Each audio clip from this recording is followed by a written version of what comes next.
ನಿನ್ನೆ ನಡೆದಂತ ಸಚಿವ ಸಂಪುಟದ ವಿಶೇಷ ಸಭೆಯಲ್ಲಿ ಸಿದ್ದರಾಮಯ್ಯನವರ ಸರ್ಕಾರ ದಲಿತರಿಗೆ ಅನ್ಯಾಯ ಮಾಡತಕ್ಕಂಥದ್ದನ್ನ ಮುಂದುವರಿಸಿದೆ.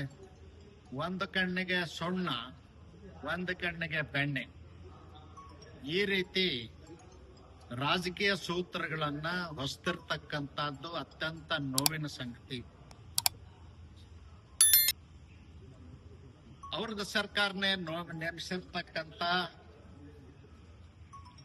ಹಾವನೂರು ವರದಿ ಆಗಿರ್ಬಹುದು, ಸದಾಶಿವಯ್ಯನವ್ರ ವರದಿ ಆಗಿರ್ಬಹುದು, ನಾಗಮೋಹನ್ ದಾಸರ ವರದಿ ಆಗಿರ್ಬಹುದು, ಮತ್ತು ಮಾಧುಸ್ವಾಮಿ ಅವರ ವರದಿ ಆಗಿರ್ಬಹುದು. ಯಾವುದನ್ನು ಗಣನೆಗೆ ತಗೊಳ್ಳದೇನೆ ಅವ್ರು ಮಾಡಿರ್ತಕ್ಕಂಥ ಅನ್ಯಾಯ ಏನಂದ್ರೆ, ನಿನ್ನೆ ಕಾನೂನು ಸಚಿವರಾಗಿರ್ತಕ್ಕಂಥ ಎಚ್ ಕೆ ಪಾಟೀಲ್ರ ಹೇಳಿದಾರೆ, ಮುನಿಯಪ್ಪನವರು, ಪರಮೇಶ್ವರ್ ಅವರು, ಮಾದೇವಪ್ಪನವರು, ಶಿವರಾಜ್ ತಂಗಡಿಗೆ ಅವರು ಸಂತೃಪ್ತರಾಗಿದ್ದಾರೆ, ಆನಂದವಾಗಿದ್ದಾರೆ ಅಂತ ಹೇಳಿದಾರೆ. ಅವ್ರನ್ನ 4 ಮಂದಿನ ಖುಷಿ ಪಡಿಸೋದಕ್ಕಾಗಿ ಮಾಡಿದಂತ ನಿನ್ನೆಯ ಒಳ ಮೀಸಲಾತಿ ನಿರ್ಧಾರ. ನಾನು ಕೇಳ್ತೇನೆ, ನೀವು ಸುಪ್ರೀಂ ಕೋರ್ಟಿನ ಆದೇಶದ ಅನ್ವಯವಾದರೂ ಮಾಡಬೇಕಾಗಿತ್ತು, ಸಂವಿಧಾನದ ಆಶಯಕ್ಕೆ ಅನುಗುಣವಾದರೂ ಮಾಡಬೇಕಾಗಿತ್ತು.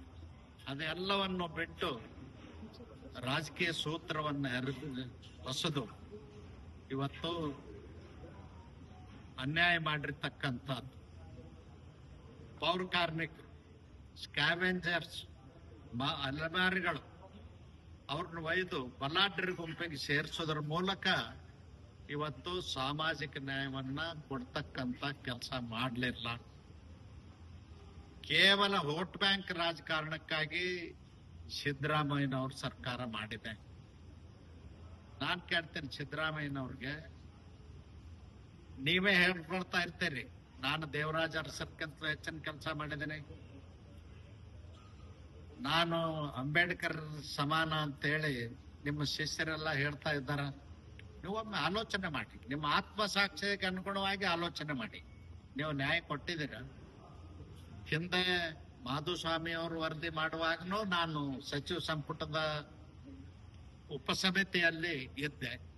ನಾನು, ಮಾಧುಸ್ವಾಮಿ ಅವರು ಮತ್ತು ಇನ್ನುಳಿದ ನಮ್ಮ ಮಂತ್ರಿ ಗೆಳೆಯರೇನಿದ್ರ ಬೇರೆ ಬೇರೆ ಸಮಾಜದವರು, ಅವರೆಲ್ಲರೂ ಸೇರಿ ಅಸ್ಪೃಶ್ಯರಲ್ಲಿ ಅಲೆಮಾರಿಗಳೇನಿದ್ದಾರ ಅವರು ಅವಕಾಶ ವಂಚಿತರಿದ್ದಾರೆ. ಇವತ್ತಿಗೆ 59 ಜಾತಿಗಳಿಗೆ ಮೀಸಲಾತಿ 75 ವರ್ಷ ಜಾರಿ ಆಗಿದ್ರೂ ಕೂಡ ಒಂದೇ ₹1 ಫಲಾನುಭವಿಗಳಿಲ್ಲ. ಒಬ್ಬರು ಸರ್ಕಾರಿ ನೌಕರರಿಲ್ಲ, ಒಬ್ಬರು ಗ್ರಾಜುಯೇಟ್, ಪೋಸ್ಟ್ ಗ್ರಾಜುಯೇಟ್ಗಳಿಲ್ಲ, ಒಬ್ಬರು ಡಾಕ್ಟರ್, ಇಂಜಿನಿಯರ್ ಇಲ್ಲ. ಅಂತ ಸಮುದಾಯಗಳನ್ನ ಹೇಗೆ ಮೇಲೆ ಎತ್ತರ ಸಿದ್ದರಾಮಯ್ಯನವರು ಈ ರೀತಿ ಮಾಡಿದ್ರೆ? ಬಲಾಢ್ಯರ ಗುಂಪಿಗೆ, 3ನೇ ಗುಂಪಿಗೆ ಸೇರಿಸಿ ಕೈ ತೊಳ್ಕೊಂಡ್ ಬಿಟ್ಟಿರಲ್ಲ. ಹೇಳಿದಾರಲ್ಲ ಎಚ್ ಕೆ ಪಾಟೀಲ್ರು, ಬಹಳ ಸತ್ಯ ಹೇಳಿದಾರ.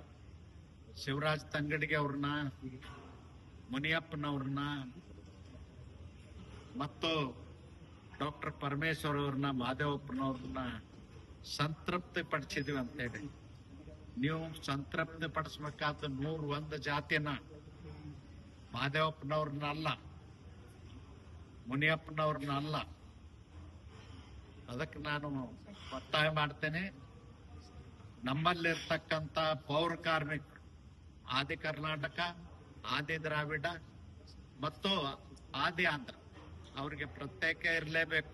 ಅವ್ರನ್ನ ಪೈಪೋಟಿ ಮಾಡ್ತಕ್ಕಂಥದ್ದು ರೈಟ್ನವ್ರ ಜೊತೆಯಲ್ಲಿ ಪೈಪೋಟಿ ಮಾಡ್ಲಿಕ್ಕೆ ಆಗುದಲ್ಲ, ಲೆಫ್ಟ್ನವ್ರ ಜೊತೆಯಲ್ಲಿ ಪೈಪೋಟಿ ಮಾಡ್ಲಿಕ್ಕೆ ಆಗುದಲ್ಲ.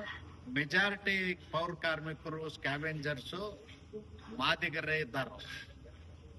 ಯಾವುದೋ ಕಾಲದಿಂದ 200-300 ವರ್ಷದಿಂದ ಆ ಉದ್ಯೋಗ ಮಾಡ್ಕೊಂಡ್ ಬಂದದಕ್ಕಾಗಿ ಆದಿ ಕರ್ನಾಟಕ, ಆದಿ ದ್ರಾವಿಡ ಅಂತ ಹೇಳಿ ಬರೀತಾ ಇದ್ದಾರೆ. ಇವತ್ತು ಮುನಿಯಪ್ಪನವ್ರದ್ದೇ ಜಾತಿ ಸರ್ಟಿಫಿಕೇಟ್ ತೋರಿಸ್ಲಿ, ಅವರು ಆದಿ ದ್ರಾವಿಡ ಅಂತ ಐತೆ. KH ಮುನಿಯಪ್ಪ ಕರ್ನಾಟಕ ಸರ್ಕಾರದಲ್ಲಿ ಏನ್ ಮಂತ್ರಿ ಇದ್ದಾರೆ, ಅವ್ರದೇ ಆದಿ ದ್ರಾವಿಡ ಅಂತದ.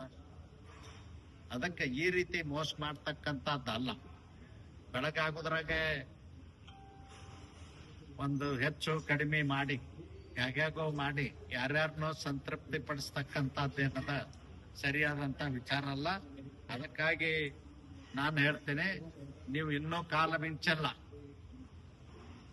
ನಾಗಮೋಹನ್ ದಾಸ್ ಅವರು ನ್ಯಾಯಮೂರ್ತಿಗಳು, ಸಾಮಾಜಿಕ ನ್ಯಾಯದ ಕಲ್ಪನೆ ಇರುವ ಮತ್ತು ಸಾಮಾಜಿಕ ಕಳಕಳಿ ಇರುವ ಅವರು ವರದಿ ಅತ್ಯಂತ ವೈಜ್ಞಾನಿಕವಾಗಿದೆ. ನಮ್ಮ ಹಿಂದಿನ ಕಾನೂನು ಸಚಿವರಾದಂತ ಮಾಧುಸ್ವಾಮಿ ಅವರು ವರದಿಯು ಕೂಡ ಅತ್ಯಂತ ವೈಜ್ಞಾನಿಕವಾಗಿದೆ.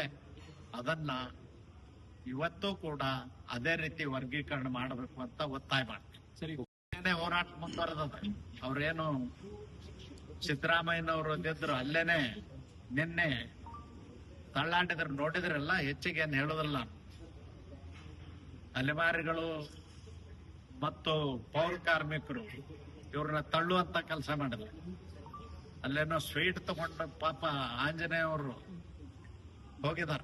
ಆಂಜನೇಯವ್ರ ಟಿಪ್ಪರ್ಲಾಗ ಹಾಕಿದ್ರು ಕಾಂಗ್ರೆಸ್ನವ್ರು ಅವ್ರನ್ನ ಏನು ಮಾಡೋದಿಲ್ಲ. ಅವ್ರೇನೋ ತಿಳ್ಕೊಂಡಾರ, MLC ಮಾಡಿ ಬಂತ್ರಿ ಅದು ಮಾಡ್ತಾರ. ಟಿಪ್ಪರ್ಲಾಗ ಹಾಕ್ಲ ಅವ್ರು ಏನು ಮಾಡೋದಿಲ್ಲ. ಸಮಾಜಕ್ಕೆ ಅನ್ಯಾಯ ಮಾಡೋದು ಬಿಡಿ. ಮೀಸಲಾತಿ ಕೇವಲ ಮಾದಿಗರಿಗಾಗಿ ಅಥವಾ ಚೆಲುವಾದೇವ್ರಿಗಾಗಿ ಅಲ್ಲ. ನಮ್ಮ ಉಪಜಾತಿಗಳೇನಿದ್ದಾವ, ಹೆಚ್ಚು ಕಡಿಮೆ 40 ಉಪಜಾತಿಗಳಿದ್ದಾವೆ ಎರಡೂ ಸಮುದಾಯದಲ್ಲಿ, ಎಡಗೈನವ್ರಲ್ಲಿ ಬಲಗೈನವ್ರು. ಆ ಉಪಜಾತಿಯವ್ರು ಏನು ಸಂಕಷ್ಟಕ್ಕಿದ್ದಾರ, 75 ವರ್ಷದ ಮೀಸಲಾತಿ ಸೌಲಭ್ಯ ಪಡೆದಿಲ್ಲ, ಅವ್ರಿಗೆ ಸಿಗಬೇಕು ಅನ್ನೋದು ನಮ್ಮ ಆಸೆ. 101 ಜಾತಿಗೂ ಮೀಸಲಾತಿ ಸೌಲಭ್ಯ ಸಿಗ್ಬೇಕು. Okay sir.